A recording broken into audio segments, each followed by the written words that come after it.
Everything we know, from people and ants to stars and galaxies to quarks and atoms, the entire universe, might just be a simulation running inside a supercomputer inside an even bigger universe. Ancient philosophers said that the universe is a dream that we're waiting to wake up from. In this dream world of the imagination, anything is possible. All cultural items, from the dreams of our rodent-like ancestors, to books, to television shows, are merely permutations of the reality we think we live in. Today's age of computers and video games places simulations at the center of our cultural consciousness. A select group of us perform simulations for fun and profit, and we call them games, role-playing and otherwise. We live to run simulations. Join us on the Simulationist podcast as we explore our culture of simulations. Hello, welcome back to the Simulationist podcast. This is iteration 107 of the podcast. We're recording this on the 21st of September 2014. Is 107 a prime number? Are we still doing prime numbers, or have we gone so high in our grand tally that we only hit the occasional one now? Well, I wish I knew off the top of my head. It feels prime. Yeah. Okay. We'll go with it this time. Yeah. My name is Josh Levin, as always, and the other voice you hear in the other side of the room. A quizzical Ryan Kirkby. Quizzical indeed. So, what is it? 2 more days, it'll be the equinox. The autumnal equinox. Yes. Don't just call it the fall equinox, because then you only sound half smart. If you say the autumnal equinox, then it's like, this guy really knows what he's talking about. It's got a whole extra syllable. So. Well, autumnal's not a word a lot of people, use, so you can just break off. That's your $5 word for the day, man. Autumnal. What if you called it the fall equinox? Fall. Then people will kind of snicker at you for making up words. Okay. And not the same fun way I make up words. And it's also for real back to school. Like, I think we've mentioned back to school in the last couple of episodes, but this time the for real. BC teachers have managed to, figure out a settlement that actually works without compromising their core integrity. So happy back to school to all our younger listeners and all the parents. Mind you, that only really applies to BC. I mean, you go over the border to Alberta, and all the kids there were like, yeah, we really sympathize with your hardships. We've been in here for 15 school days already. Yeah, and they learned. Think of all the things they learned over those 15 days. Or relearned, because, the whole 2 months off, yeah. That's a hard thing. Is with those 3 last weeks, they're not planning on extending out the school year in the other direction. So, I suppose everyone's going in hit the ground running sort of thing. No time to relearn all that stuff. It's like, you know what? If you haven't learned it, you're going to have to do some extra studying, because we are going straight on into the new stuff. I guess that's what they're doing.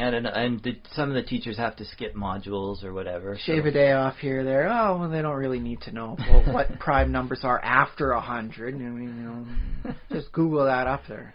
I don't know. I can't remember now if there was ever a teacher strike when I was going to school. There probably was, but I don't remember.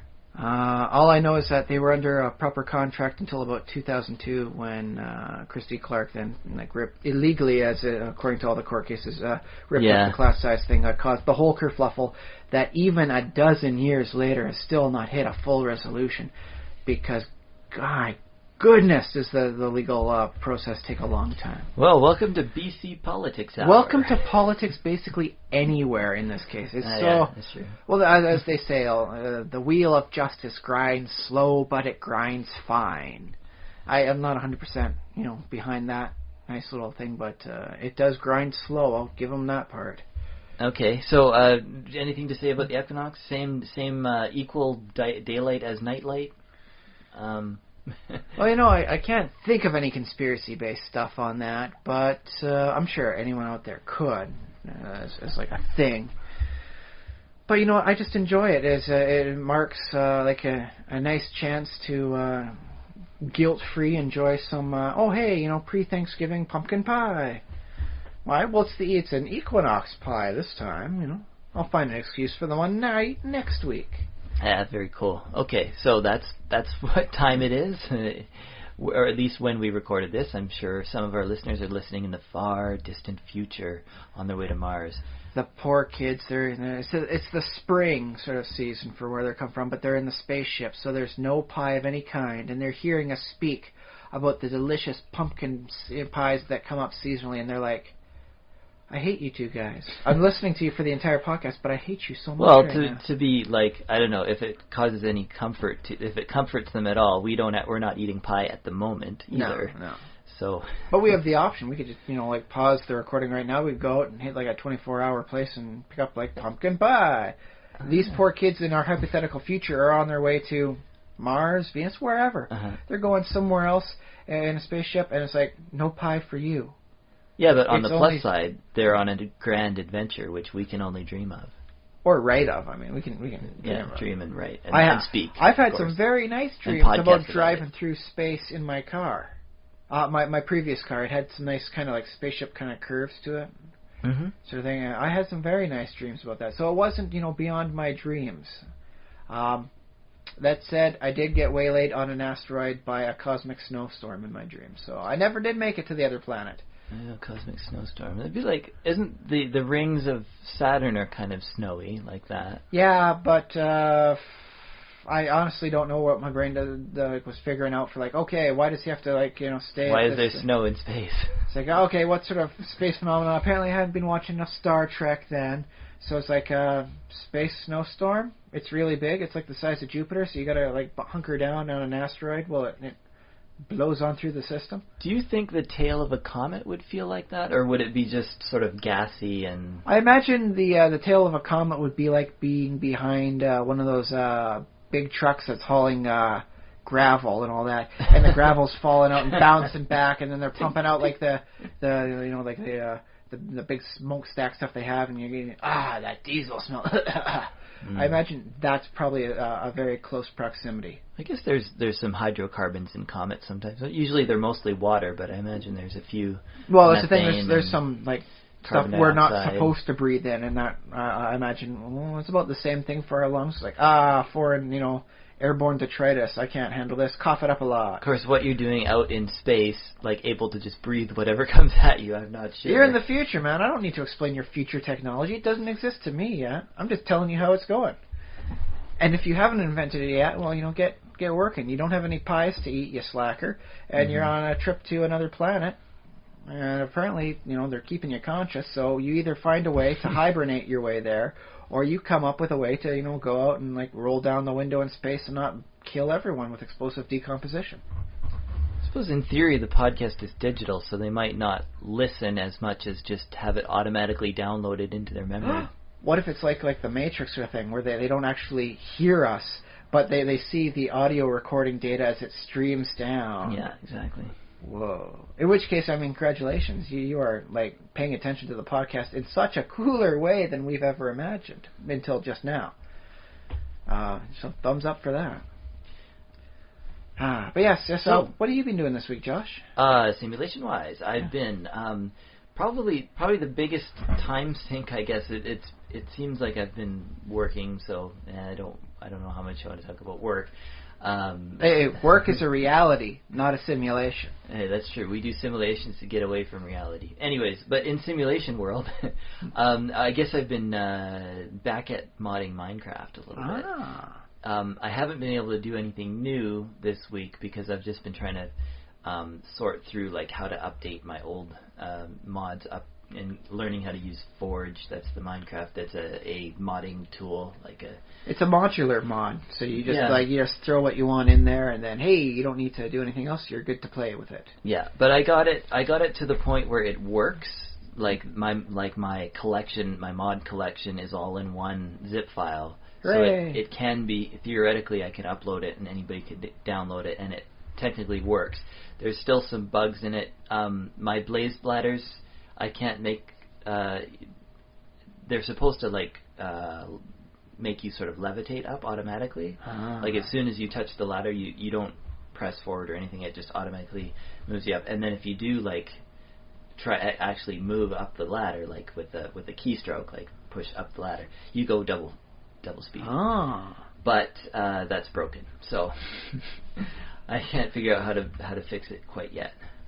Well, so that's why I like the modular sort of style stuff, because then like whatever you do have done, you toss that until like the media upload, host of your design, and then okay, I'll figure out the darn blaze ladder, when I can. But everything else is working, so there you go for that. Yeah, that's true.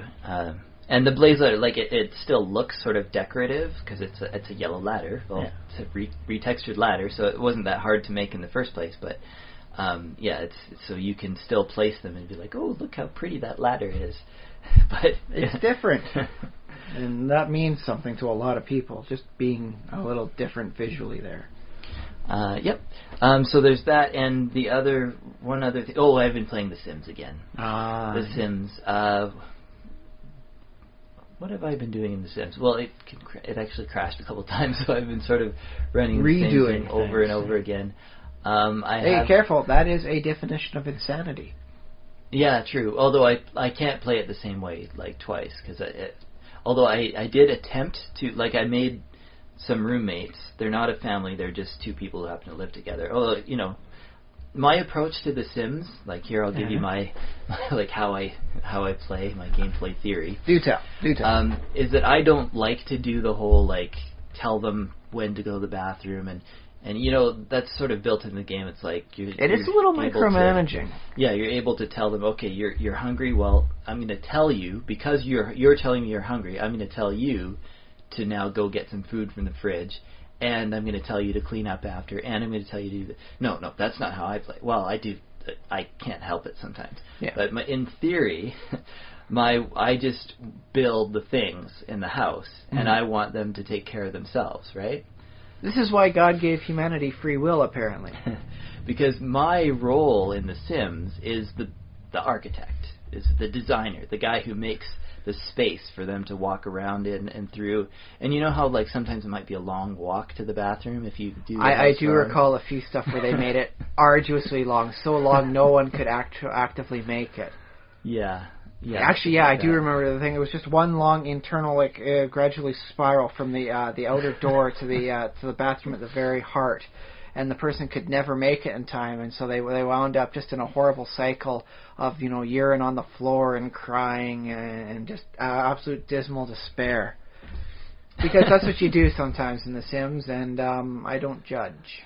Openly. So basically, that's what I've done. Although there's a little bit of like. They have career aspirations, like they have to work, obviously, in order to pay me, the architect, to build their house for them. So I send them to work and everything like that. But try to be as hands off as possible. So so that's I've been playing The Sims. I've been having fun. Well, I should tell you about their careers. One, I have a rock star. Well, she's not a rock star yet. She's like an indie rock star. She's early on the path, so she's only got like a job at a lounge or something like that, playing guitar. Hey, a job's a job, man.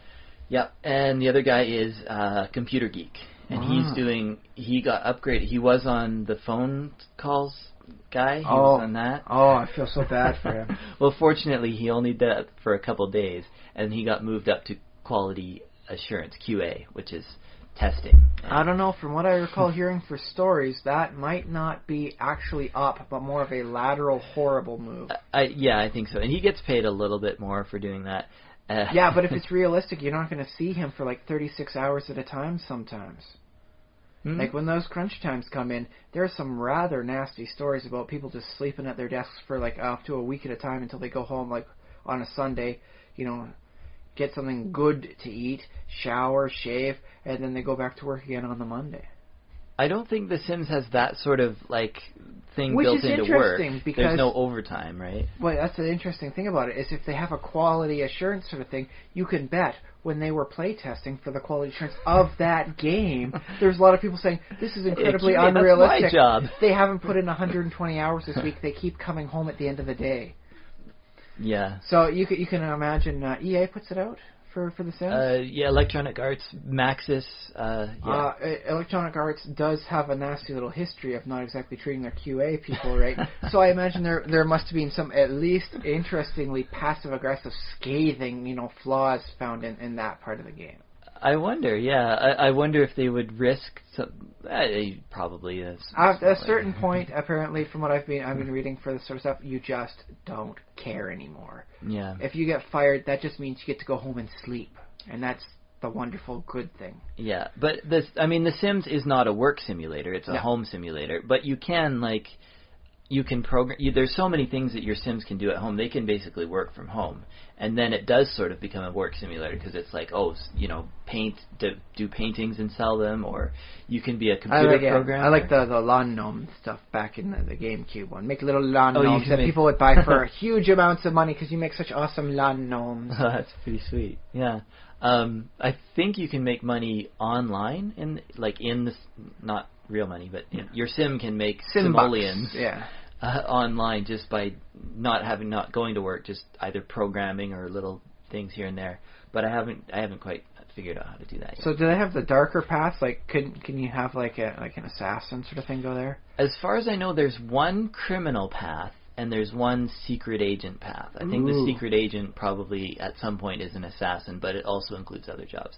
Well, the secret agent stuff, has what work is an almost integral part of its existence. Yeah, because you advance through the ranks, and it's like, oh, now I do this job, now I do this. So that means you start off as just like the file clerk, and then you go up to the guy who has to go out to the farms to make sure the manure is being not used for making bombs, and you work yourself up to 007.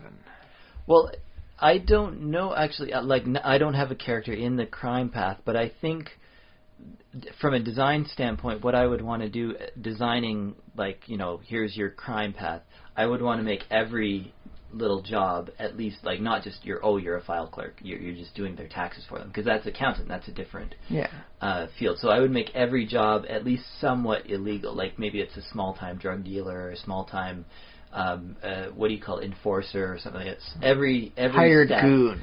At least in every step, there has to be something that's criminal and has to feel like that. So here's a quick question: does the career path affect the other people you're with? So could you have two roommates living in a place, one of which is like a criminal kingpin, the other of which is like the head of CIA? I can see this, like the Mr. and Mrs. Smith, the Brad Pitt and Angelina Jolie. I know he had the Marconi family whacked a couple months back, but honestly, he does the dishes. Where am I going to find another roommate who does the dishes? I think I haven't got to that point in the game yet. I'll keep you updated on my process. My characters that I'm playing right now, their names are Brianna and Rez, and there's three. There's and Brianna's the rock star. Rez is the compu guy. Yeah, Rez, and there's a third one who just stays at home and does fixes the toilet and cooks everything. I think her name is Michelle, but I can't remember now. So she's just mooching off the others? Well, no, she's like the housekeeper or whatever, basically. But she also it's fun because I watch them and watch their little stories, because she has her own little aspirations. She wants to plant a garden, and she's becoming a good chef too. So she's really good at that, and she's very creative also.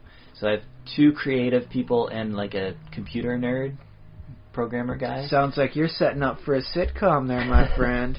I don't know. I was thinking if you check YouTube, you see playthroughs of all the games, including The Sims right now. There's a lot of people playing The Sims and uploading it.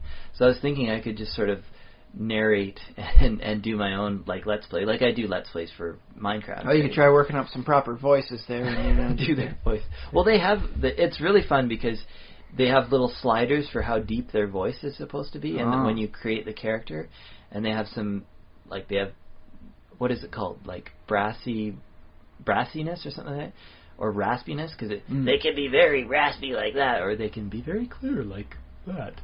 And higher, lower, lilting, I think is another. Anyways, it's got all this fun stuff. So basically, yes, I could. Well, actually, what I should do.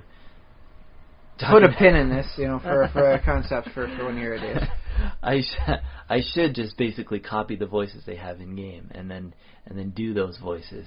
Anyways, that's my plans for the future. Hey, watch out for it if you're following the other works. Following what I do online.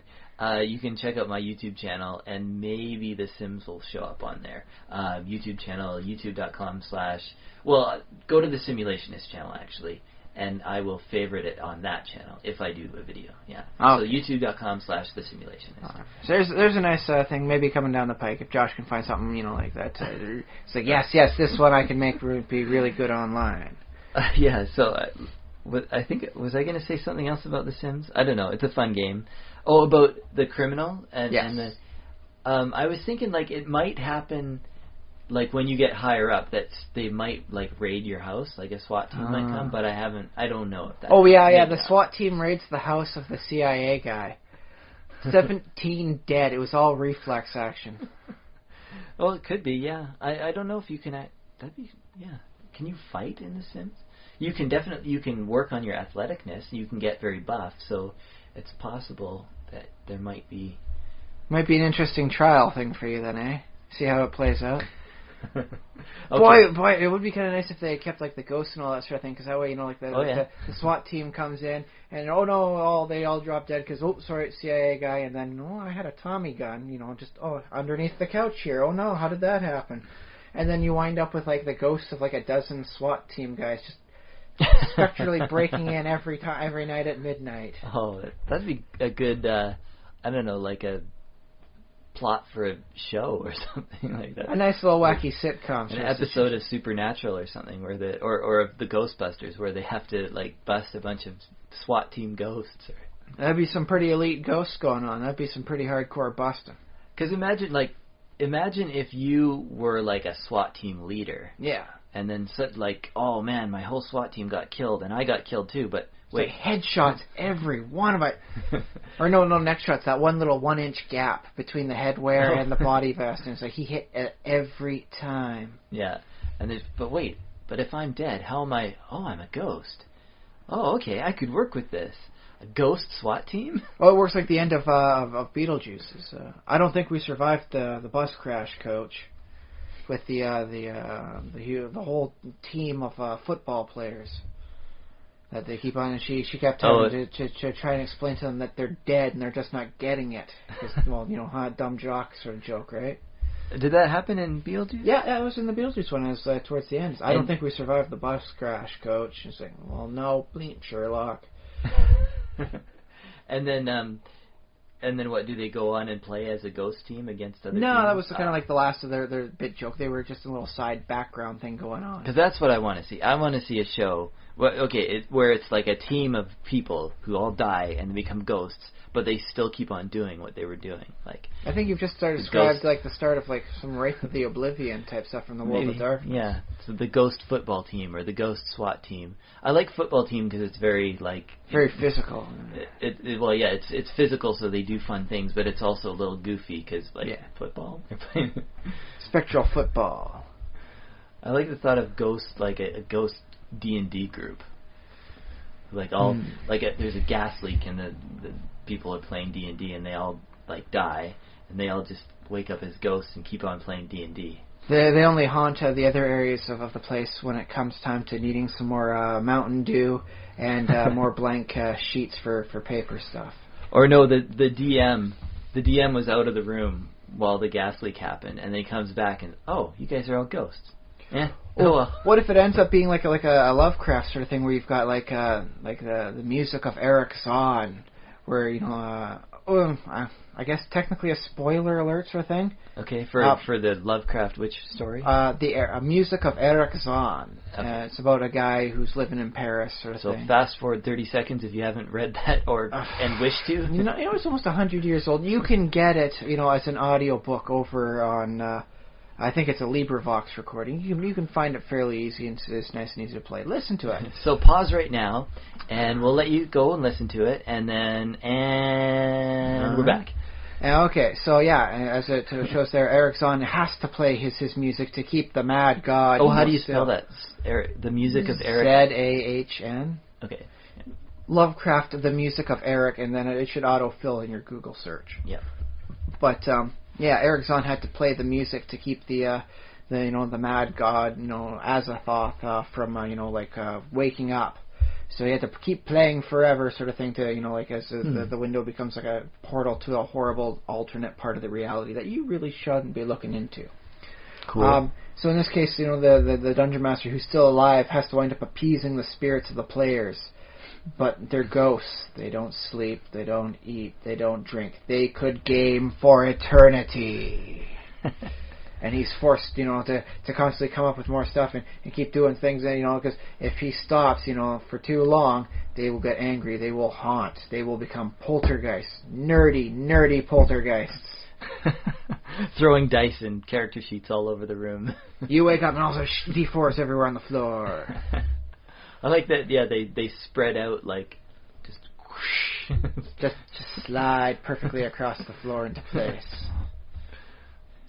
You wake up and all your cabbage, that you had, and then the lettuce boxes and all that's been chopped down properly, so it's now a die 20.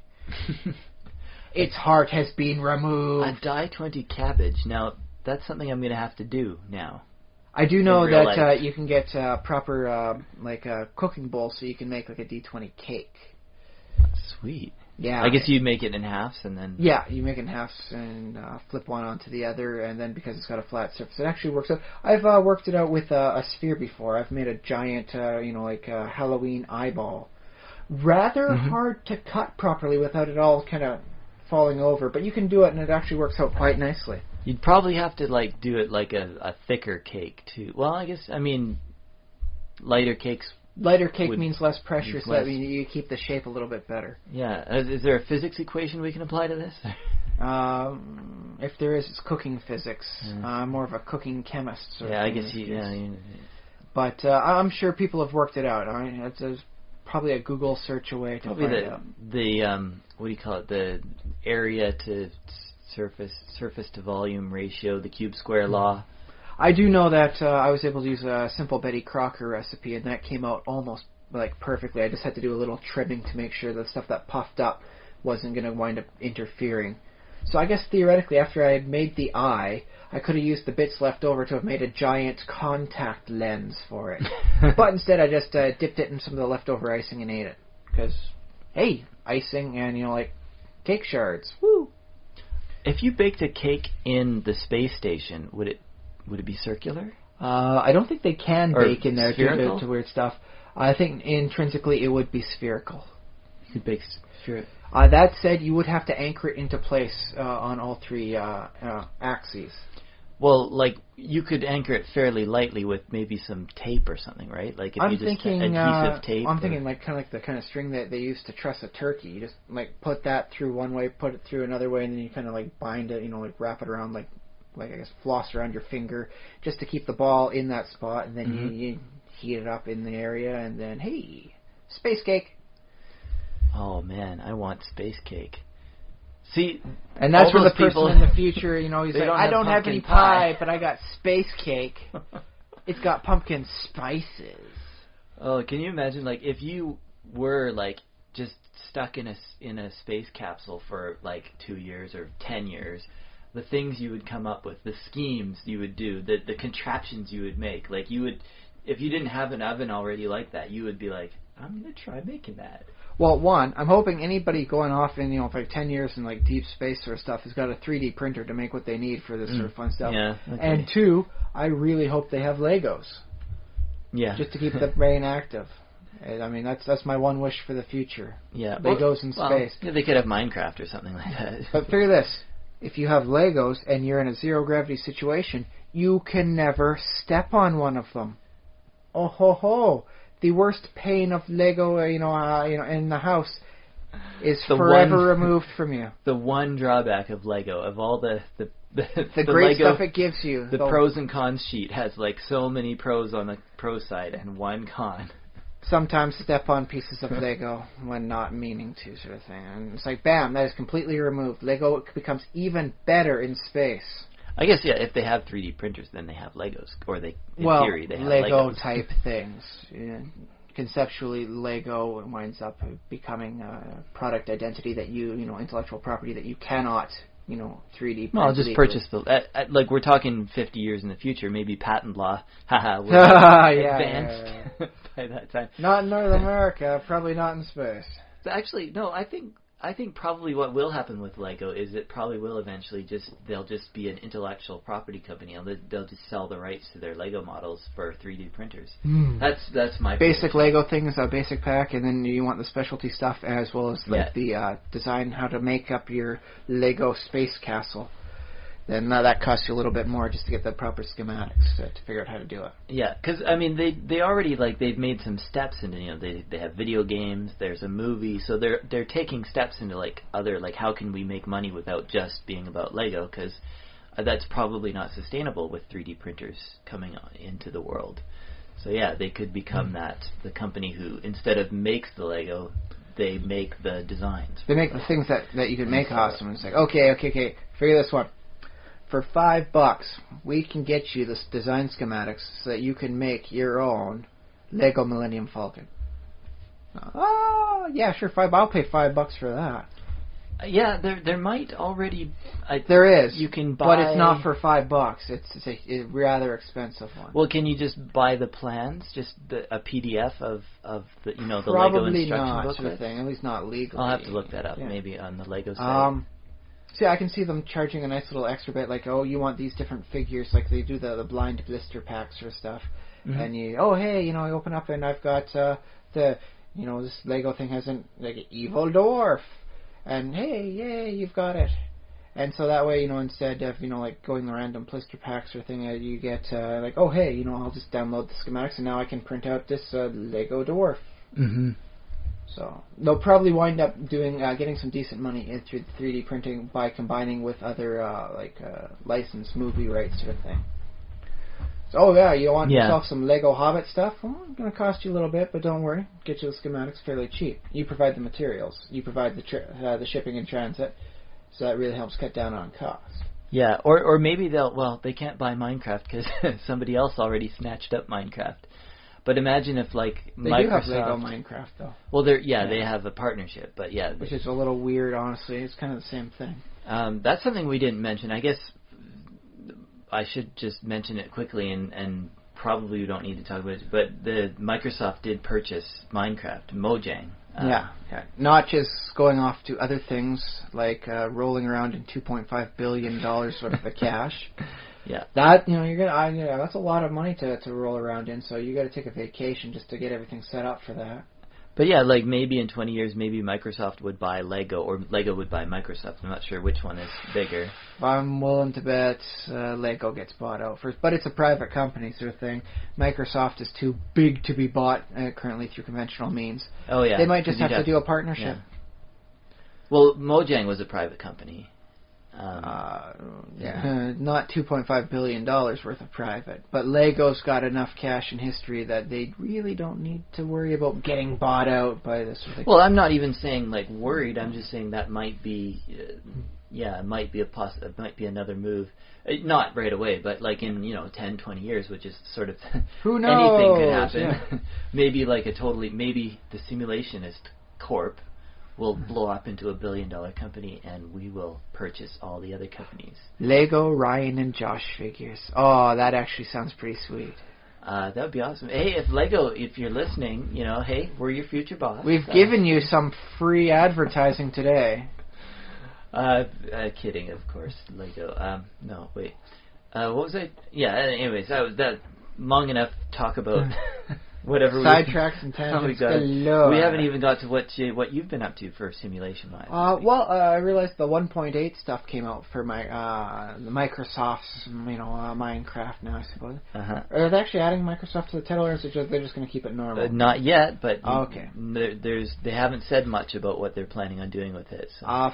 Well, fingers crossed on that. I'm hoping they just keep sailing the same course while maybe providing Xbox exclusivity for console stuff. It might be something like that. People have said, most people are saying that they like generally the direction that Mojang went, For the most part, there are a few hiccups and a few things that people don't like. I can see it being Microsoft them saying something like, okay, we got to have like a patch out, like so many patches out a year sort of thing, and just to provide extra content sort of thing. Yeah, that might be how they. Of course, mind you, being Microsoft, they might do like a bundle pack, like you want, okay, flags are like a download bundle pack. It costs you $1.99 for microtransactions. Possibly, yeah.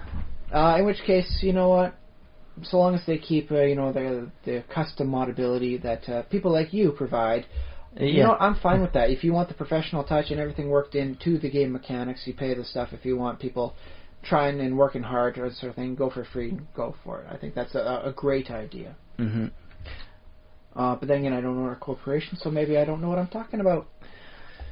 Well, the thing about corporations, too, is they don't always, like people say, corporations, they only do what's in their best interest. But actually, corporations are run by human beings, and human beings make mistakes. So sometimes they might make a bad decision just because maybe the guy in charge doesn't happen to know too much.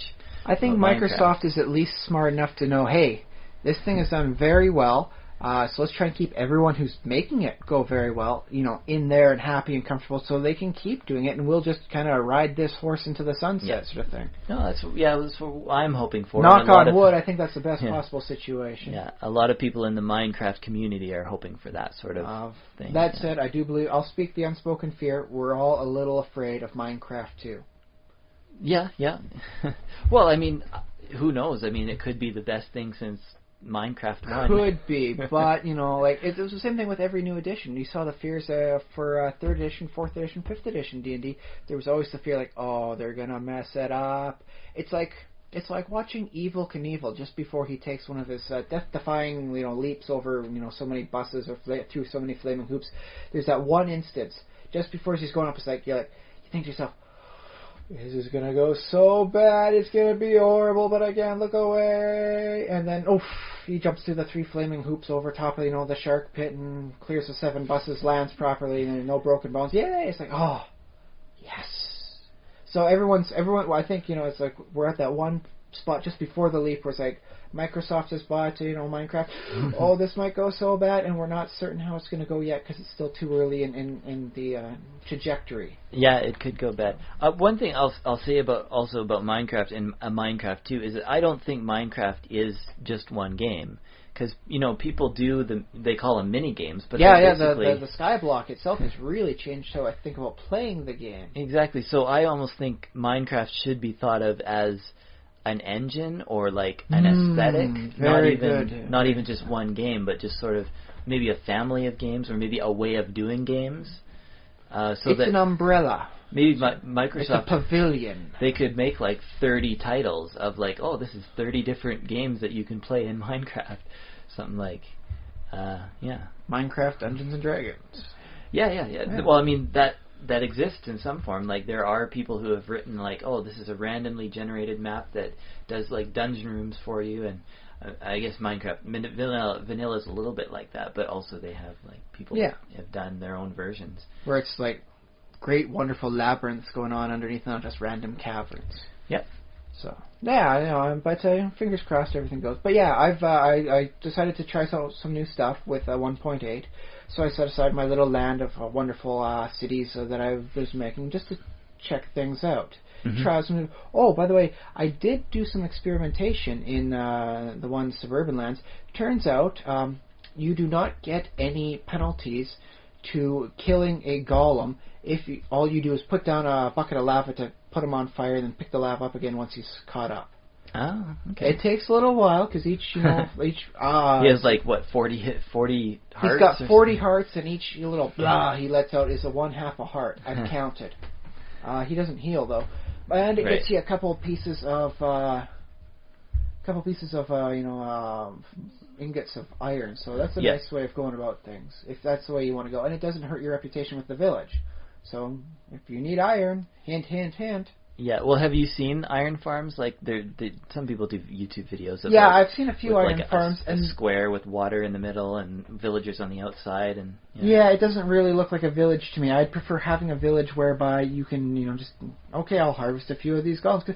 In my one main city, I got like a dozen golems just sitting around in a small body of water doing absolutely nothing. Yeah, and if you kill them, they just regenerate. Yeah, well, eventually, little time, And there's a lot of people in that village. But I set all that aside to go out and test some stuff. Okay, cool. So I went for an exploration. I did a little bit of I have the admixed program sort of thing. So I went to look at this.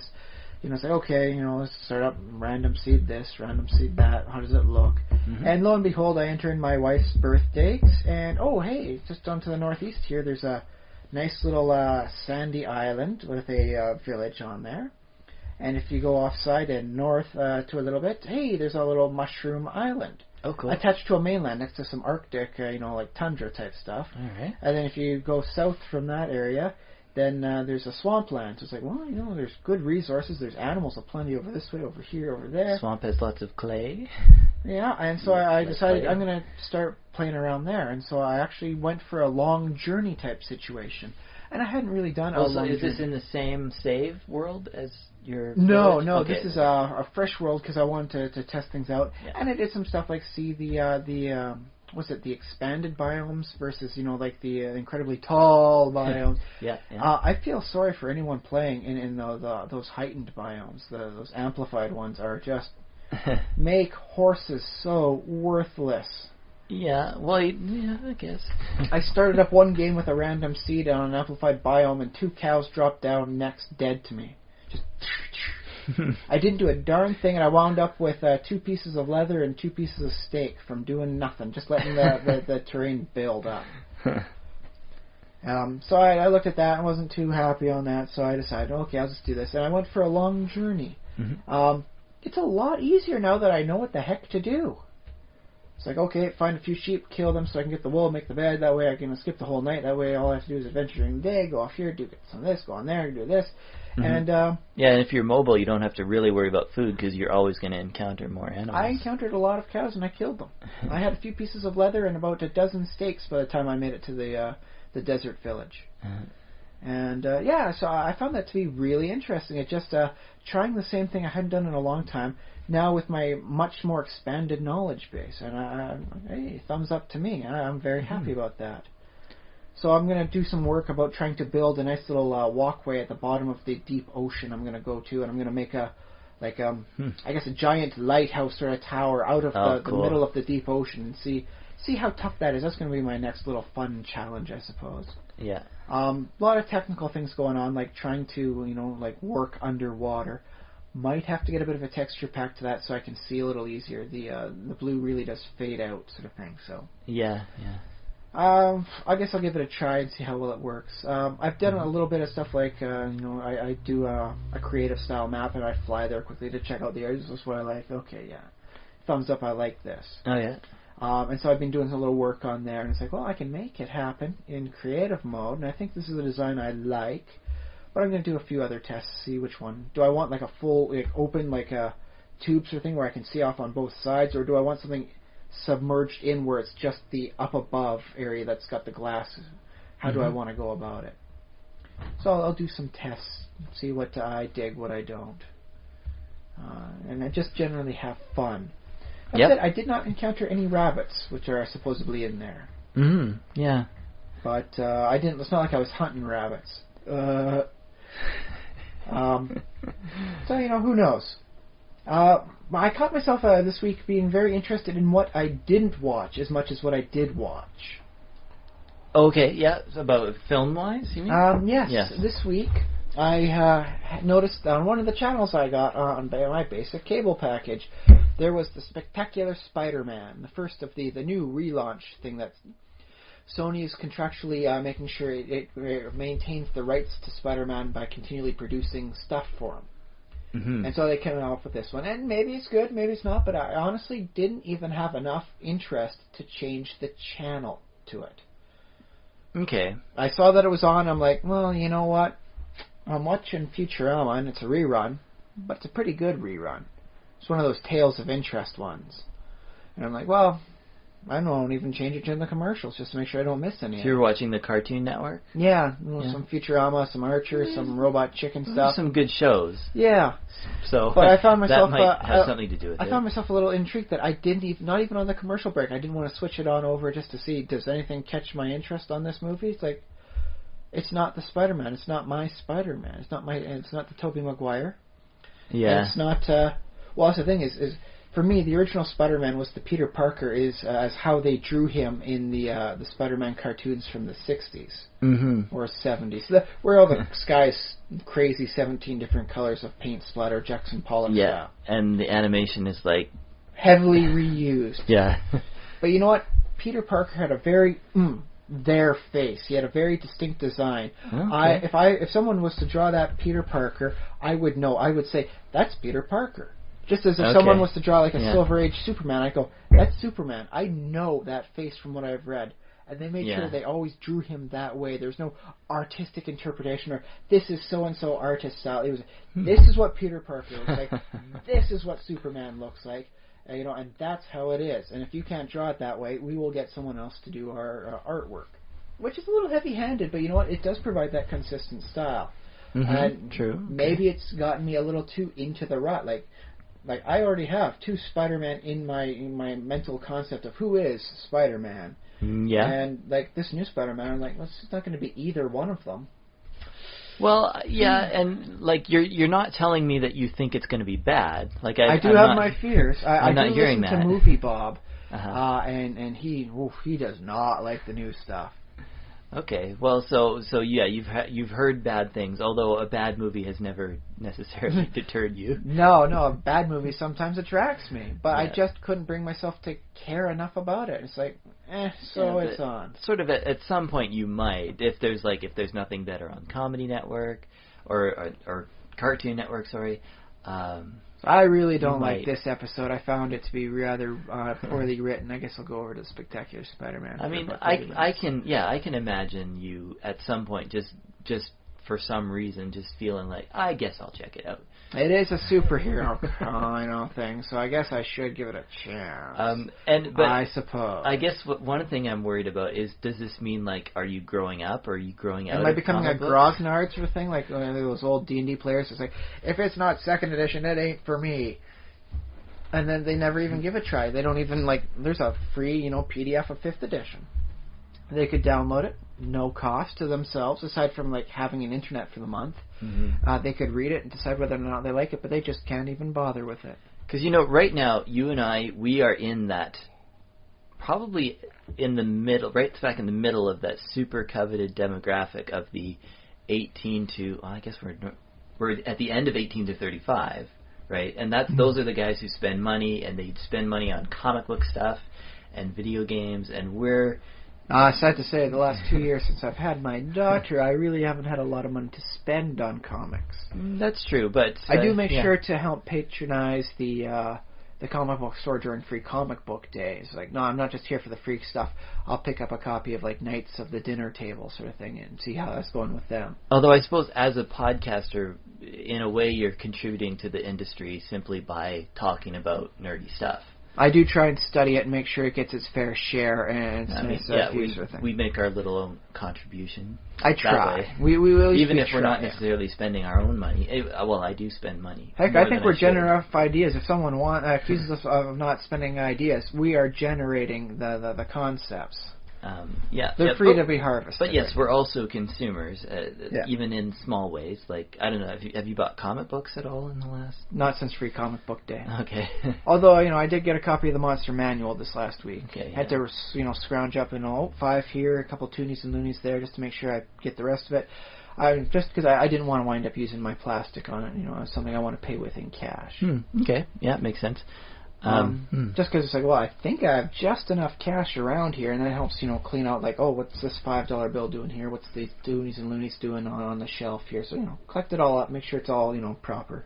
I guess what I was trying to say before, though, is that the people that, the big superhero movies are trying to sell to, maybe on the younger end of the 18 to 35. Maybe they're the 18 to 22. 18 to 24, I think, is what the first half of it is. Yeah. Okay, sure.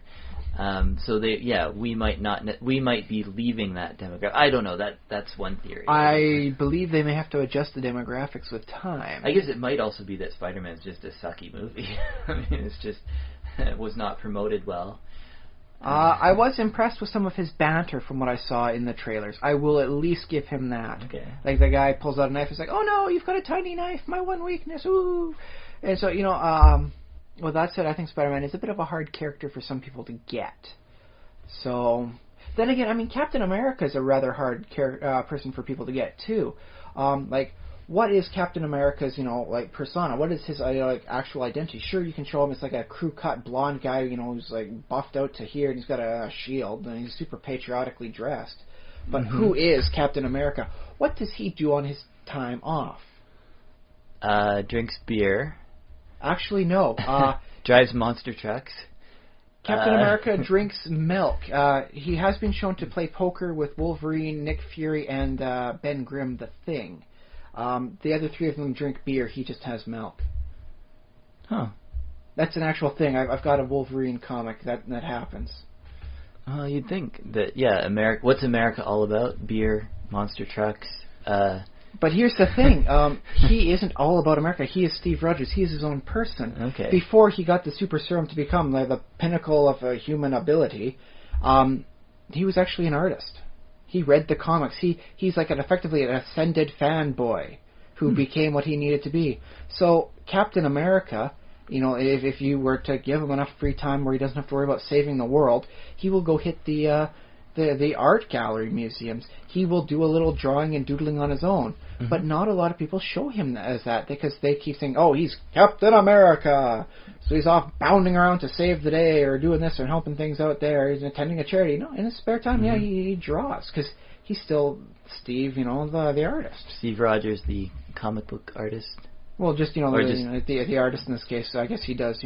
But everyone read comic books back, in like World War II. That's how you help support. Because a little bit of money there goes towards beating those Nazis up apparently. But not a lot of people get his personality, and Spider-Man's a lot the same way. What kind of nerd is Spider-Man, or Peter Parker in this case? Yeah, well, does he have to be the same in every incarnation? Like, don't you think he should change a little bit? He has changed throughout time. I mean, he had changed skin color in the comic books. Well, technically, that's another person who's taken up the Spider-Man costume. Yeah, different guy. Okay. Yeah, Miles Morales. Okay. Peter Parker, though, I mean, he's gone through different stages of his nerdy. He started off as like a book learning sort of nerd, big into the chemistry. That's how he was able to so easily get this spider. Well, that fits. That makes sense because it's tied in with his powers. Yeah. But he hasn't always done. He's still good at chemistry. I mean, he can help. Okay, this is a highly complex thing, so I'm going to bet that it was partially at least designed by Paste Pot Pete because it is a very good adhesive. Sort of thing. So he's able to at least deduce based on chemical knowledge and all that sort of thing.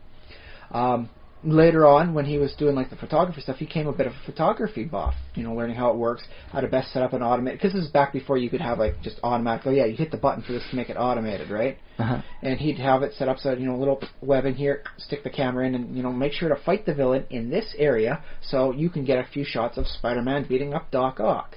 I remember playing the Sega Genesis video game, and one of the mechanics was that you could take pictures. Yeah, that was kind of fun. But yeah, they don't always show that in the comics either because they don't get it right. But a lot of what Peter Parker does as he's Spider-Man is taunt the villain into screwing up recklessly with his his banter, while he's fighting them in a specific area while the camera is taking automatic shots. And if anyone asks, no, that was Peter Parker hiding, taking those shots. That's he didn't want to get killed. And this Doc Ock, he's got limbs enough to kill everyone. So he's just hiding in there, taking the shots and all that. But meanwhile, he's really trying to get the fight as he wants it controlled, and it's really about him controlling the action. How reckless is the other guy? And that's why he has such a hard time against someone like Norman Osborn as the Goblin, or Norman Osborn as Norman Osborn. Mm-hmm. When Osborn's sane, he's a criminal genius, so he's always keeping Peter on his toes against it, sort of thing. Peter really doesn't like that. He likes doing the quick one line that gets the guy angry, and all of a sudden, haha, now you're not up to your fighting snuff, and I've got you as I want you. And Green Goblin sort of thing with it. When he's crazy Green Goblin, well, you really can't work him into that because he's too crazy to make it work. He's like a bunch of cats duct taped together. It's crazy insanity everywhere. So yeah, and so maybe one of my fears is just like another Spider-Man where they just didn't really get it. Okay. So maybe that's my fear. Maybe. Okay. I guess we're analyzing a thing that we haven't even seen. So. For me, I'm analyzing why I haven't even seen it when it was just a simple button click away. Yeah. That said, I also got a nice chance to watch a 1941 movie called The Black Cat. It had Basil Rathbone, who he was one of the first Sherlocks played on the silver screen sort of thing. Okay. And he's British and really debonair and actually kind of awesome.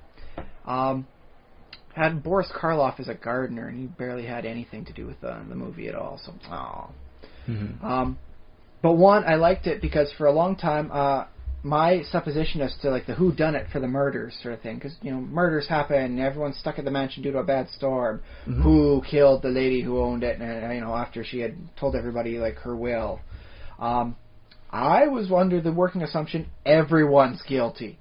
Everyone but the protagonist and maybe the female romantic lead sort of thing are there. And even she was not out of my books for potential being the killer. Okay. I had everybody. This is an entire family of horrible people. They are all trying to murder her and kill each other off for the cash. Spoiler alert, dude, it's been 70 years. Okay. Whatever. 1941 movie. Skip ahead if you don't want to find out who done it.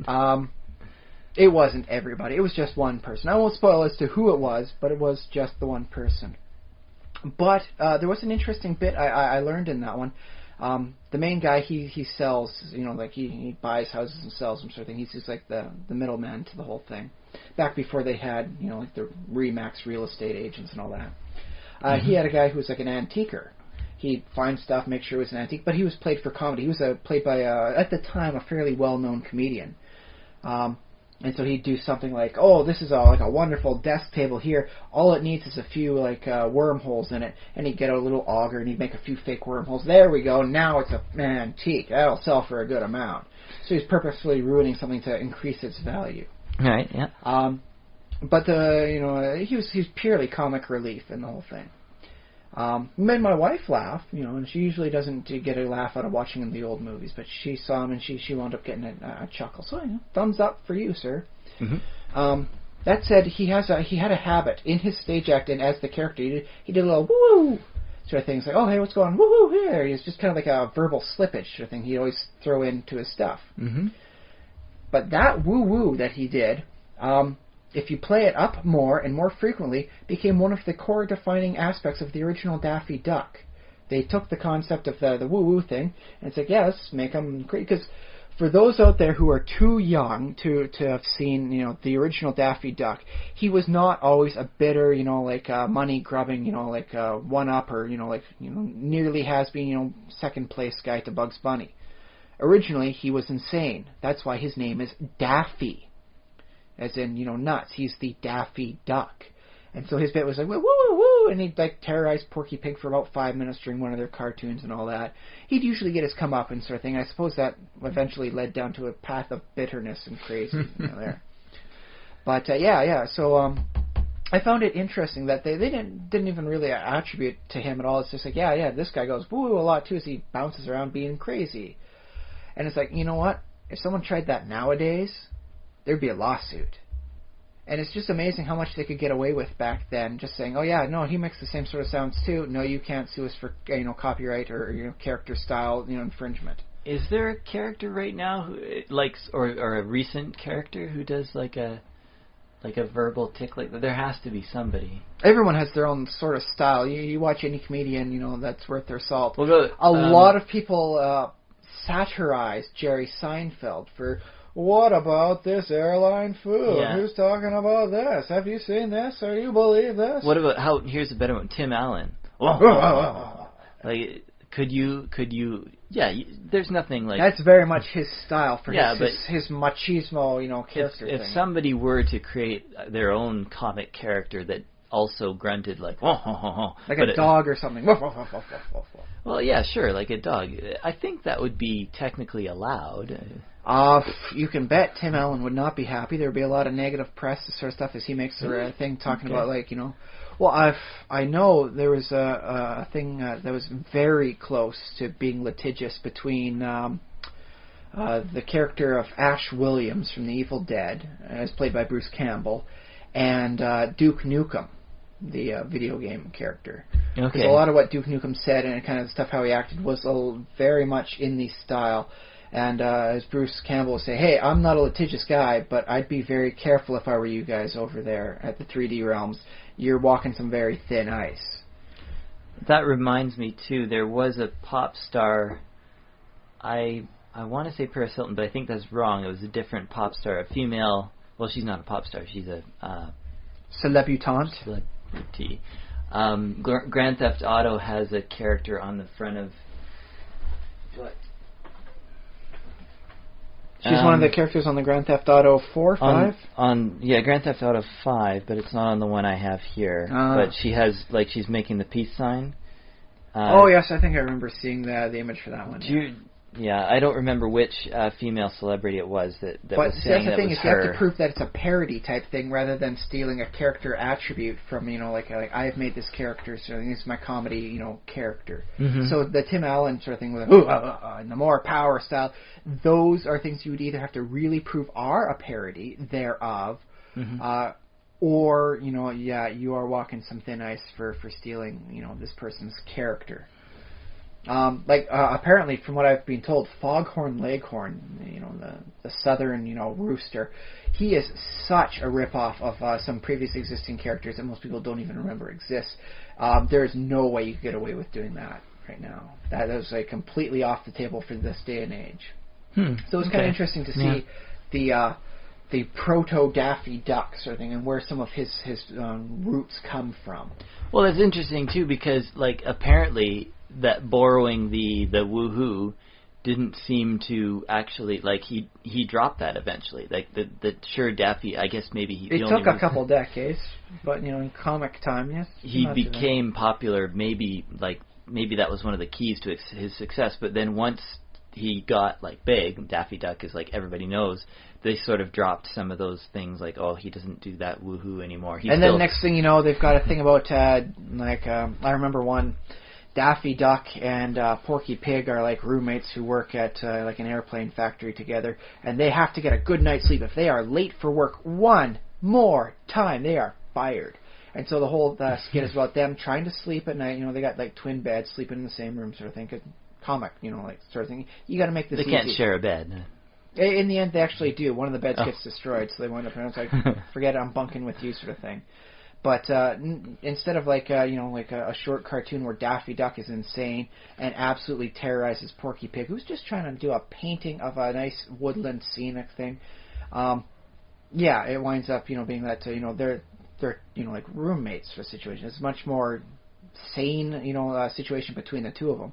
And once that sort of thing builds up, then Daffy just becomes a name, and he's less of a Daffy Duck. Although, mind you, in the Looney Tunes show that they had on just the last couple of years ago, he did go back to being pretty nuts, but in his own unique way. So, it cycles around. Here's something that I think might help you. It might not, but okay.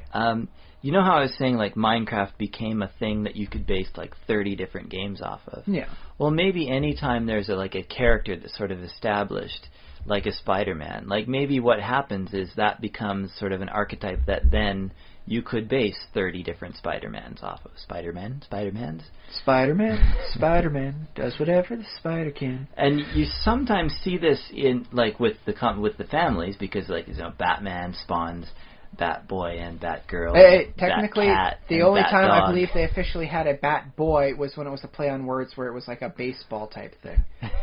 But they do have, DC especially does have what I believe is unofficially called the dynastic centerpiece, where the hero's the hero, and then you've got your, like teen counterpart, your Robin, your what was her name for Wonder Woman's?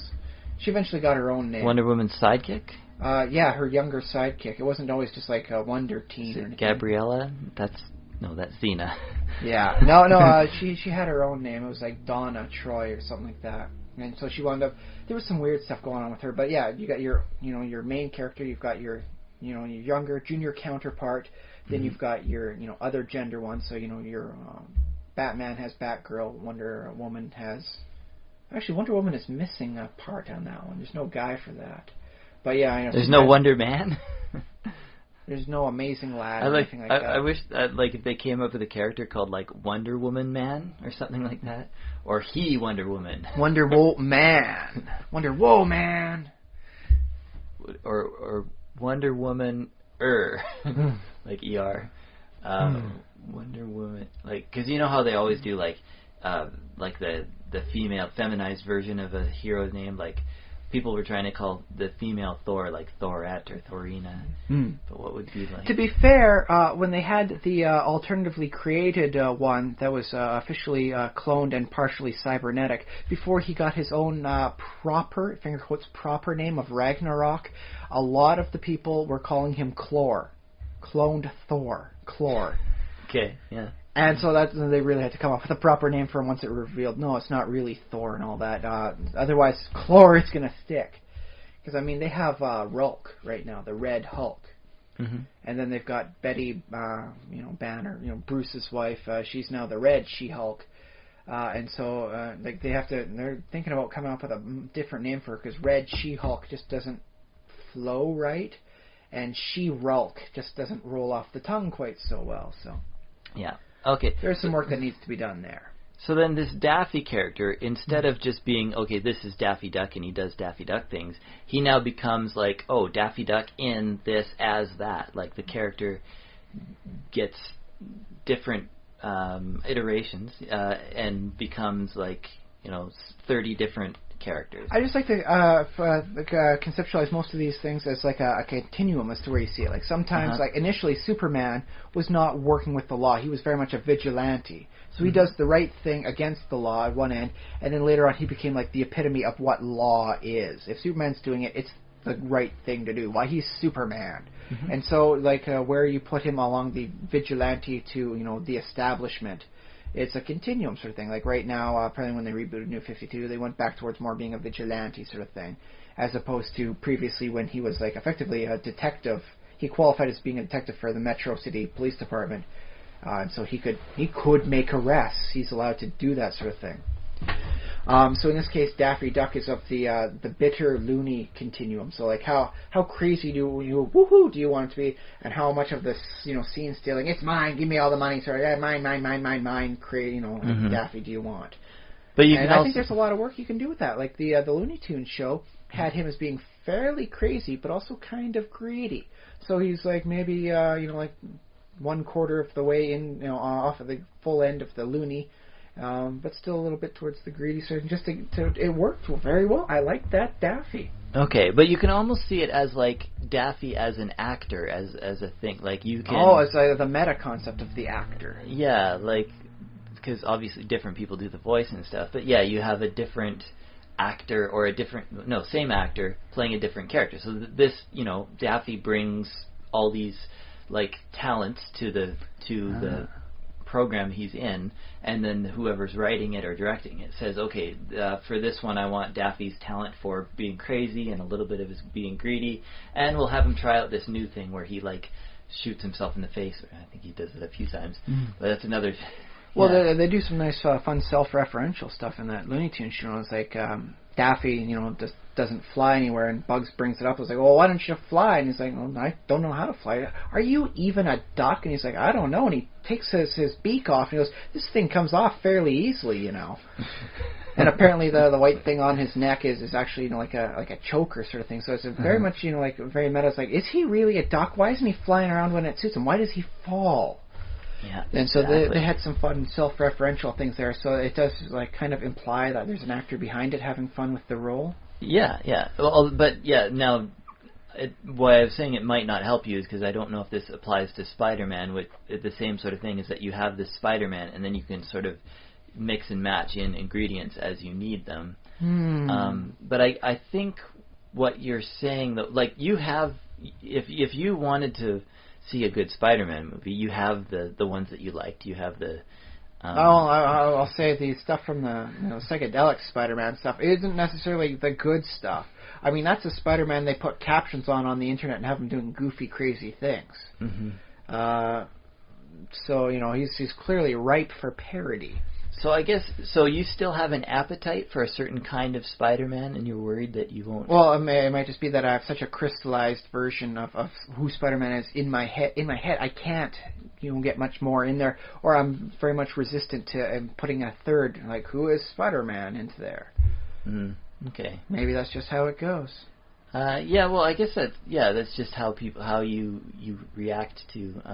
I mean, it'd be nice if you could just take every new movie as just a new, like, oh, let's see what these people are doing. That's the thing is, it might have been just that I couldn't watch it because I haven't prepared myself. If I'm going to watch the new Spider-Man thing, I go, okay, it's a fresh new Spider-Man. The concepts there are going to be apparently everything's streamlined into one cohesive story for him and the villains and all that stuff. Mm-hmm. So, get rid of the whole thing about Peter Parker's parents being agents of S.H.I.E.L.D., which is canon, by the way. They have worked with Nick Fury and all that sort of stuff, and yeah, that's how they lost their lives. They got killed in a mission. Even though it really doesn't come up in Spider-Man's life very often, Peter Parker doesn't really have much to do with S.H.I.E.L.D. Why? Well, he's his own guy, sort of thing. And that's just how it goes. He's got more connections with the Fantastic Four than he does with S.H.I.E.L.D. Although he has worked for S.H.I.E.L.D. with Wolverine on a few occasions. That was fun stuff there. But, so yeah, I suppose when it comes to New Spider-Man, I might have to say, okay, ignore this previously established thing, because apparently in the Spectacular Spider-Man, Peter's dad is like a scientist, a research scientist, and there are reasons, sort of thing as to why, how it goes all about and why he's dead now, da-da-da-da. So, I might have to sit down and just mentally, clean my slate for who is Spider-Man, and I say, okay, no, push all that aside. Now, the thing is, I'm going to watch, and they're going to tell me this time who they believe Spider-Man is. And if it's good enough, maybe I'll say. But with this one, it's like, oh, it's on. It's like, well, I'm not ready for it. Maybe. Oh yeah, could be. Anyways, I don't know what. Yeah, I don't know how we got on there. We're still talking about the concept of a character sort of thing as that exists, because some people might not see the original Daffy, like as he was the crazy loon, and go. Like who? I mean, he looks like kind of like Daffy, but is it really Daffy? Because I mean, Porky Pig didn't start off as the straight man. Porky Pig started off as kind of a goofball too. Yeah. I mean, Bugs Bunny. I mean, Bugs Bunny. I mean, you see him now in the stuff. He's like an upright, like he's like the head of the group. He's like the everyman sort of thing, and he always comes out on top. I've seen some of the classic cartoons. He loses. Like there's a bunch of dogs going after. They're going like a rabbit hunting, and he's got to try and keep his tail safe. And there's that one goofy dog who's like a complete comedic character. And you know what? In the end, he gets Bugs. He's got his tail, and Bugs just got a little nub there, and goes, I'll let him have this one. And he just walks off with a little nub sort of thing, and swinging back behind him. He takes a walk into the sunset with a carrot sort of thing. He lost. Or there was a few even older ones where it's like the rabbit versus the hare, where Bugs Bunny is he's the rabbit doing the contest versus the turtle, and he tricks the turtle during a rematch. I think he like goes in like pretends to be another person, and he asks the tortoise, "What's your secret?" And the tortoise reveals, "Well, it's the aerodynamic design of the tortoise shell that allows me to get good speed." And so Bugs Bunny builds up a thing. He gets the air, big ears of his down underneath like a swim cap, and he's got like a metal thing. But the real thing is that the tortoise is smart and rabbits are kind of dumb. So all the other rabbits who are trying to avenge this thing, they are trying to sabotage and really hurt the tortoise, who is now currently wearing fake bunny ears and a gray suit. Meanwhile, Bugs Bunny is wearing a tortoise shell and has no visible ears. So they're all going after the guy they actually want to win, but they see him as being the tortoise. And so this, Bugs Bunny gets hurt there in a lot of ways by other dumb rabbits just trying to beat him up with sticks and and stuff, or making sure he runs into a wall sort of situation. And so he very much lost there. He was not the victor. He was not like the guy who can do no wrong, because he's the heart of the Warner Brothers cartoon stuff. And you go back even further than that to where the original Bugs was when he was extra cartoonish and all that. He was a horrible, horrible person. He just absolutely just devastated a person just because, it's like, oh, I guess you're in my area. I guess now I got to drive you off through horrible, despicable acts where you fall off cliffs and I drop trees on you and stuff. He has very much changed. And so a person who's grown up with the more modern Bugs, from the Space Jam and whatnot movies, would almost be unable to recognize the original Bugs without seeing that go in between space back and forth. Mm-hmm. So it might be a situation in that case where the archetype of the concept, you're too used to seeing them at the one end of the spectrum or in that one Bug's role. And then you just go over to the Elmer Fudd type characters who, who Elmer Fudd is depends exactly on the story, and there's no internal consistency. Oh, yeah. I am Elmer Fudd. I am a millionaire. I own a mansion and a yacht. And that's a bit from one of the older cartoons where he, goes insane and, they wind up, trading places. Bugs Bunny gets told that, like that, and he goes through the rehabilitation until he actually believes that Bugs Bunny is, I am Elmer Fudd, a millionaire, I own a mansion and a yacht, only to realize that in the end that the real Elmer Fudd, who has believed himself to be insane and a rabbit, is not insane. He's just dodging taxes. He's a millionaire, but this was back in the day when the tax bracket was at 91%. He is soon to be wiped out. So it's just him as a shrewd millionaire who effectively escapes his financial debt load and hangs it on someone else. Okay. Other times he's a witless hunter who's got like a dumb dog with him, and there's nothing more than that. Mm-hmm. A few times he's like the CEO, sort of owner of a huge corporation. He's got a mansion and sort of thing, and so maybe he's rich that one there. All he wants is a cheese sandwich. There's a song about it. Look up grilled cheese. It's Elmer Fudd singing about how much he wants and apparently loves a grilled cheese sandwich. There's some really weird innuendo about that grilled cheese sandwich. So in which case, the concept of Elmer Fudd is a hollow one. There is no, he's one end of, a jerk-ass hunter versus an apt hunter. It's just so blank in whatever's needed for that one story, and it shifts back and so rapidly, there is no one image on who Elmer Fudd is. Which I think is an interesting concept in and of itself, in which case Elmer Fudd is every human being shown in the Bugs Bunny world. He is the Fudd. He is every human. They're all Elmers. Well, there's a couple of other... Yosemite Sam is also human. That doesn't make it any better if that's your only two options for humanity. Elmer Fudds and Yosemite Sams. Granny. Well, okay, there's the female of the species. That's it. Although I do remember... There's two in Tiny Toons. Yeah, but that one was kind of played as its own script. They addressed the audience at least once an episode, sort of thing. So it was like it's very much a show, being put on that everyone's aware that they are actors. Yeah. See, that's what I was saying about the actors. Yeah. That one was almost not up for debate on the Tiny Toons. It was they are producing a show. That's their gimmick. Mm-hmm. But I think, if I recall correctly, the Duck Dodgers series actually had Elmer Fudd as like the Borg, like a rip-off sort of thing. Everyone becomes a Fudd. Okay. So maybe that's an allusion to the concept that every human being in the Looney Tunes universe is Elmer Fudd. And that's kind of a scary concept the more I think about it. Maybe I shouldn't dwell too much on that. It makes me want to play Spore and try and create an Elmer Fudd alien. And just have them spread to the stars. The galactic, Fudds. Yeah. Okay, well, let me see. Did you finish off what you were doing for the week? Well, I think that kind of segged into a topic for this week, is the concept of an archetype, like how it's established versus whether or not you can accept a new version of it. Because I think it does. It works itself not just into the characters, but also into like game styles. Because as we said, there are the grognards, the old soldiers who don't like the new stuff. Like they play an old edition of your favorite role-playing game, D&D. Or they're very much afraid of like a Minecraft 2 coming out, and they're like, oh my goodness, I have to stick with what I like, what I know. I don't have room. I'm not ready for a new interpretation or something else coming out like that. Which I mean. if you're not ready for it, you're not ready. I mean, no one's got a gun to your head. You have to learn the new edition. Forget everything about the old. Mm-hmm.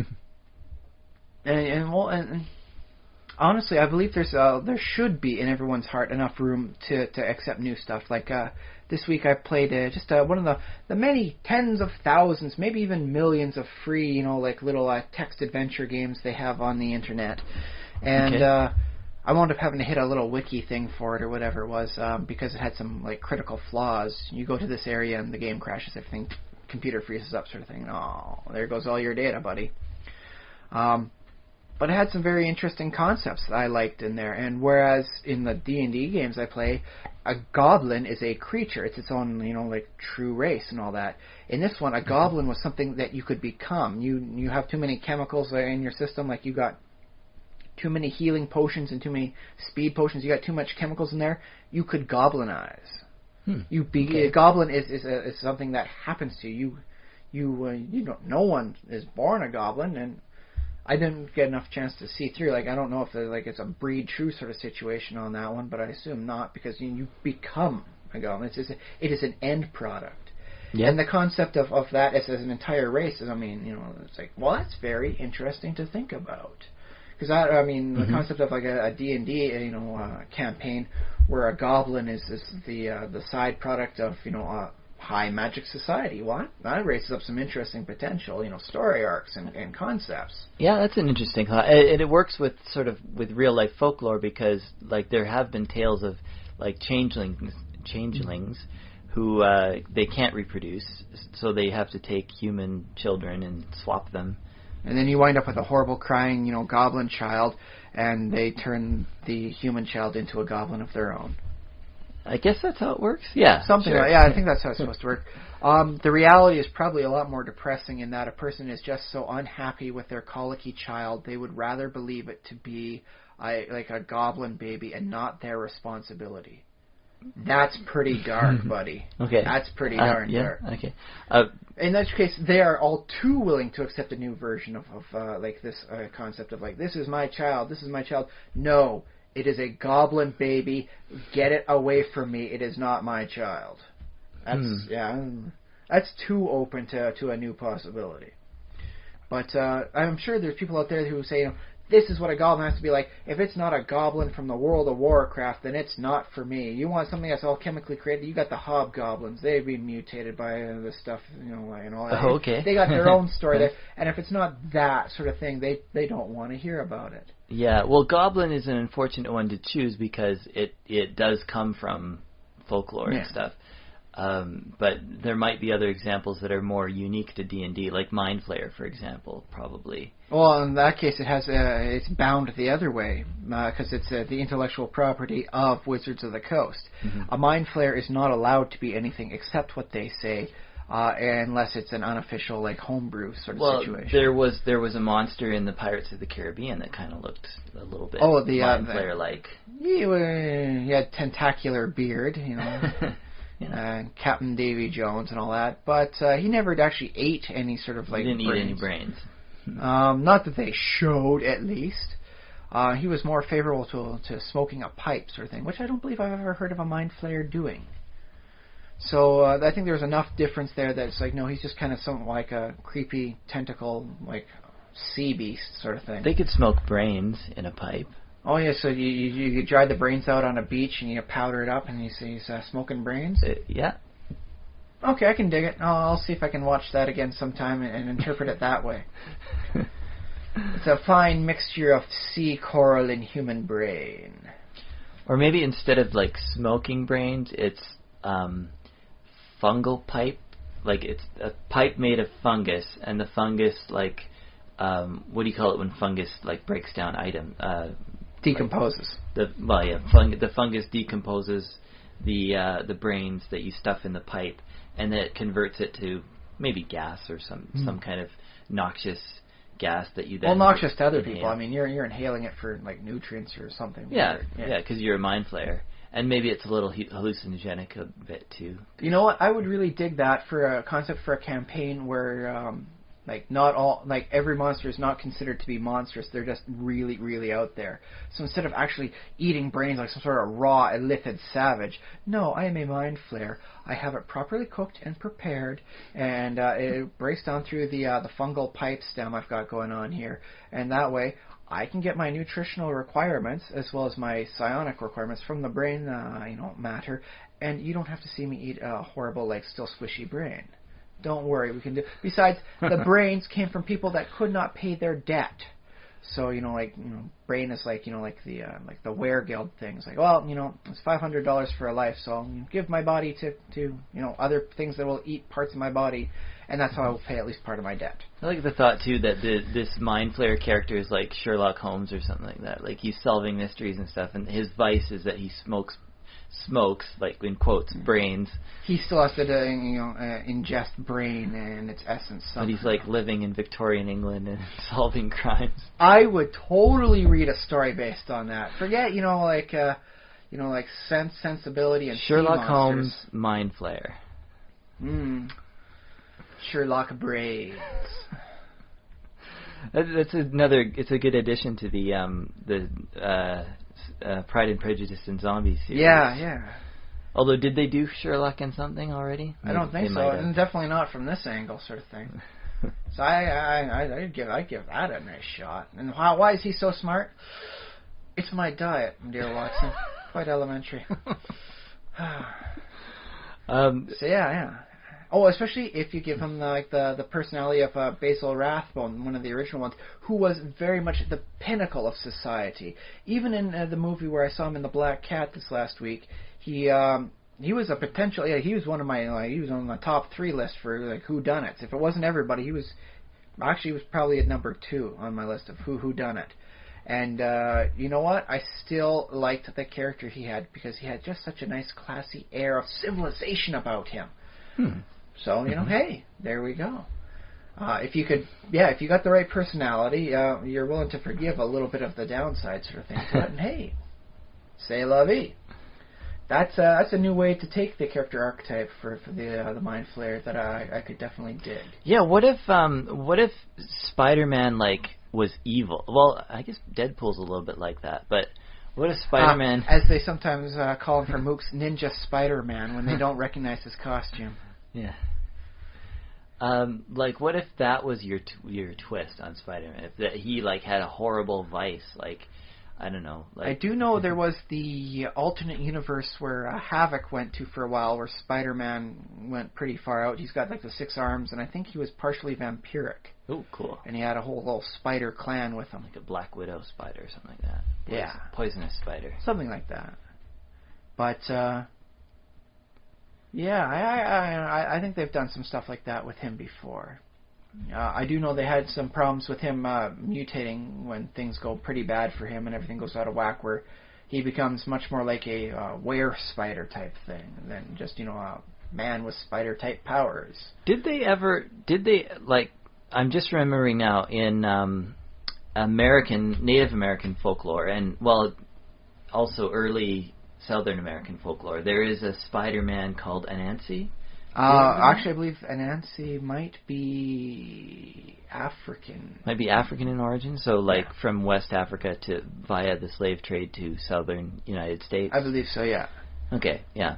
So, and he became he became an American. I remember reading in American Gods. It's made its way across the world. Yeah, he became an American folklore thing. But so there is a Spider-Man. Now, did Marvel ever do anything with that idea? No, although they did have a character who had powers very much like Spider-Man, almost identical, but instead of getting his powers through science, he gained his through spirituality.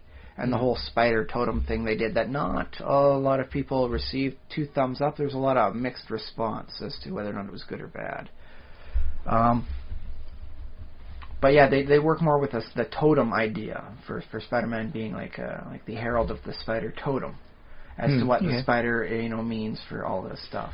That I'm sort of throwing out ideas that are pretty wide departures from Spider-Man, and I'm wondering if there's almost there was uncanny the Earth valley. X Spider-Man, who was a bunch of spiders in the form of a man. Oh, nice.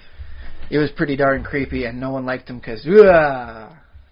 But what I'm saying is there's like almost an Uncanny Valley-like effect where you won't watch the new Spider-Man. One reason, like, I mean, you're saying because it might be too different, or it might not be the Spider-Man. Or it's like, it might hit the Uncanny Valley. It's like, that was so close to being the Spider-Man I would know and love, and you just took a left turn when you should have taken a right, and everything went to pot. But it was so close.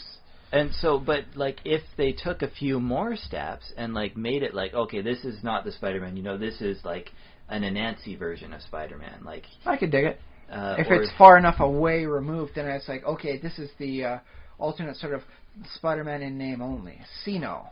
Yeah, so it does. It's kind of similar to that Uncanny Valley theory, in that when it's that close to, it looks like a person very super close, but there's something off, and that's where people get creeped out, like with mannequins and corpses and. That's why a number of mannequins don't have heads. It's just too close for some people. Yeah. They'll give the darn things nipples, but no heads. It's kind of creepy that way. Yeah. But no. If it's that far away, then it could just be much more of a looser character interpretation. Like, there was for a while, especially if you listen to the Kevin Smith stuff about his story in Hollywood, there was a time when they were going to have Superman be a very much different character than what we recognize Superman to be like. And those who might complain about what Superman was like in the last movie he was in, the Man of Steel movie, say, it's really not Spider-Man, or not Superman-ish. This is a very far departure. Like, Superman in this case, at one point was going to be played by Nick Cage. Well, that sounds reasonable, because he's known to be a big fan of. Well, that's Superman, the thing is that would be the biggest selling point for me seeing Nicolas Cage Superman. I would expect a traditional Superman from Nick Cage. Well, that's the thing is Superman has changed throughout the ways, but he would get the character in a much more integral thing. So that I don't know if he'd make the best Superman. I do believe he might make perhaps the best Clark Kent in decades. Yeah. Oh, which, by the way, is one of the other things I got a chance to see this week is on the Memorable Entertainment Network that I watch. They're bringing the 1950s, Superman stuff. Mm-hmm. I really dug that Clark Kent. He was going to go to a ball game with Jim Olsen sort of thing. He was baseball, another Captain America thing.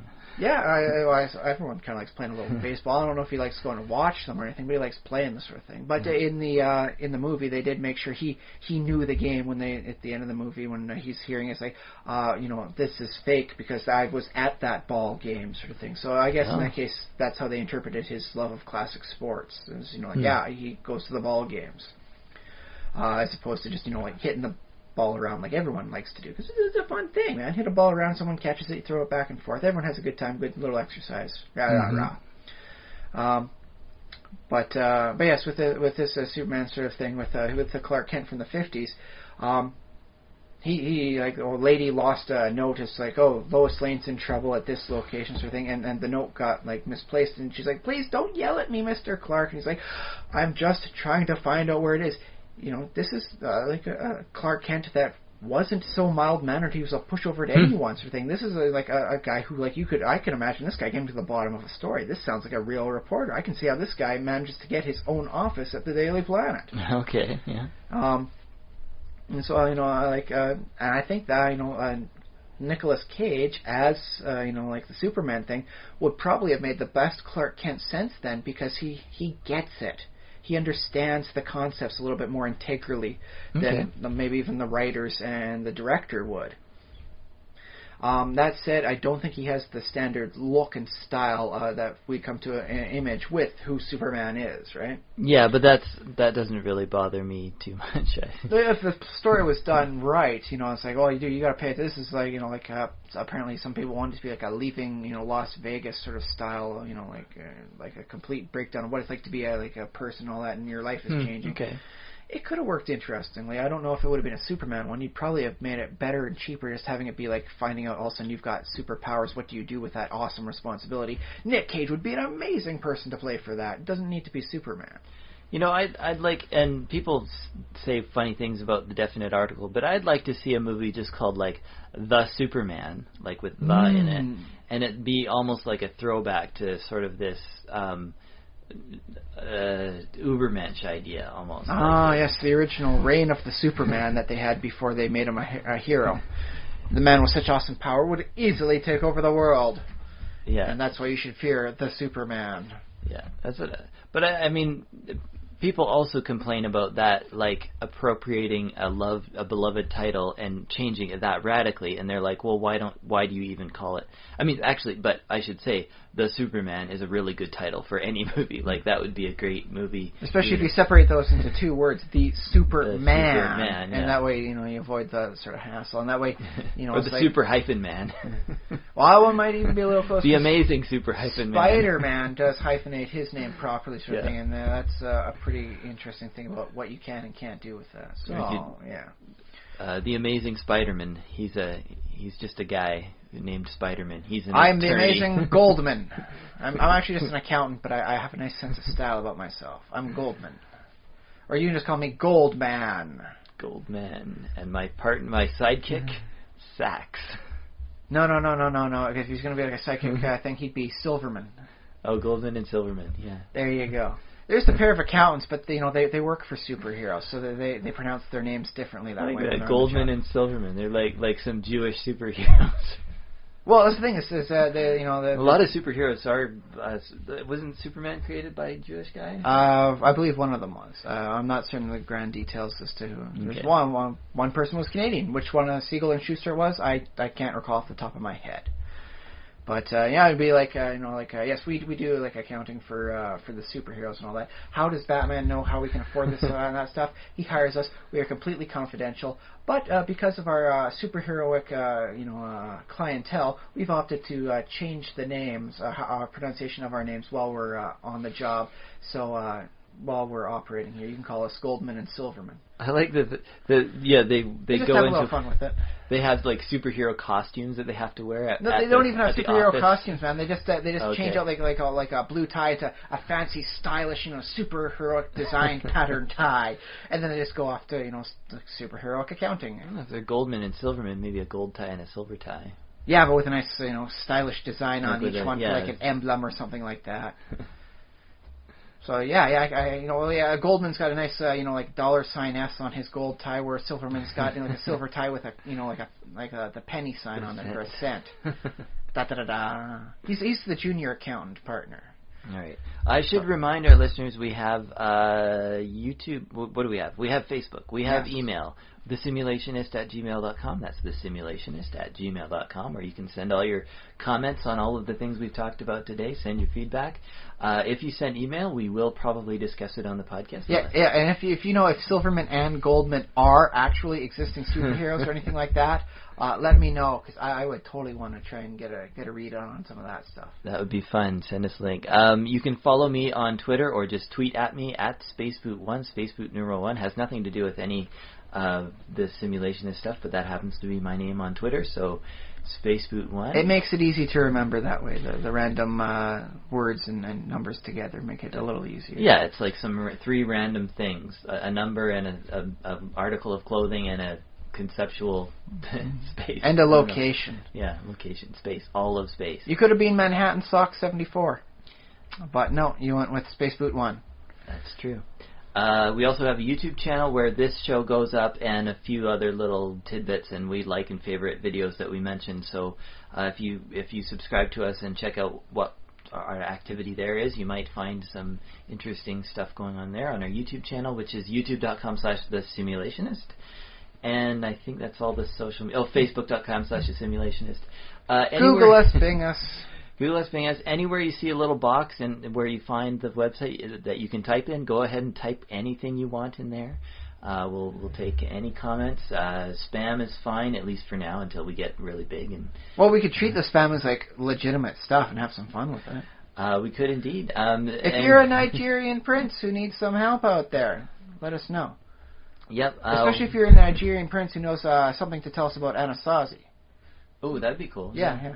Send us update information. I think I'm going to read the Wikipedia article on Anansi. And I mispronounced it on purpose just for the fun. Well, the Anasazi is cool too. That's like that is a tribe. I don't know if they're connected to the spider deity concept, though. Interesting. Okay. What if that is a thing? It's like they are considered like the children of the spider god, and they are all the Spider-Men. Cool. I would totally read a story about like the entire tribe where they've got like spider-type powers. That'd be great. Yeah, the Spider-Man. That'd beat the pants off reading another Tarzan story. I'll say that. And also, if you ever see a place where you can rate the show, like you can rate it on Stitcher or iTunes, where you can give us a star. But not a blank wall. Don't graffiti and listen to the Simulationist. 13 dwarves out of 13. Sure, why not? Like, write it on the bathroom wall. Well, I don't know. I mean, we take no responsibility, and we're not going to clean up the graffiti. So write at your own risk if you want to put in ranks. I did write the Simulationists on the wall. There's like a visitor's wall at Tectoria. Oh yeah, but that's an allowable thing. Yeah, that's not allowed actual graffiti. Yeah, it's like everybody who visits is encouraged to write something on the wall. Yeah.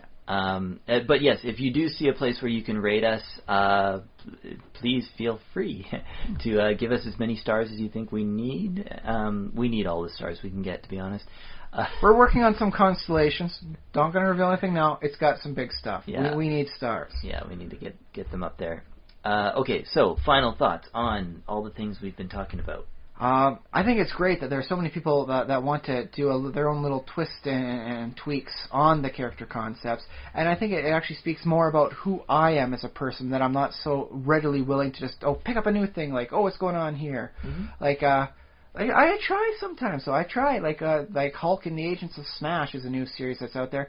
I give it a shot. I've been watching a few episodes. I've been trying a little bit more to watch it, and it's still not 100% for me, but I do appreciate the concept of a more intelligent, rational Hulk. Well, I know I'm happy to see She-Hulk doing anything on any outside of the comic books. That's nice. I know I've been blaming you a lot for being closed-minded to new things, but I will admit, in this case, I was unpreparedly closed-minded. Well, I want to also say that it's a little bit of the marketing of the book's fault, because if the marketers are doing their job, then you should absolutely want to have that. Spider-Man's off here. Oh, I gotta watch this. Yeah, man. Yeah, I didn't get a chance to see it in the movies. Gotta watch it now. I mean, that's a hard thing to do, to get everybody excited, because we have limited time. We can't. On the other hand, everybody got super excited for Guardians of the Galaxy, and it lived up to the hype.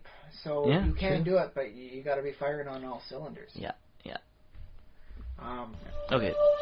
Take care. Enjoy the day. Everything. Okay, I've been Josh Trillin. I've been Ryan Kirkby. Send us money.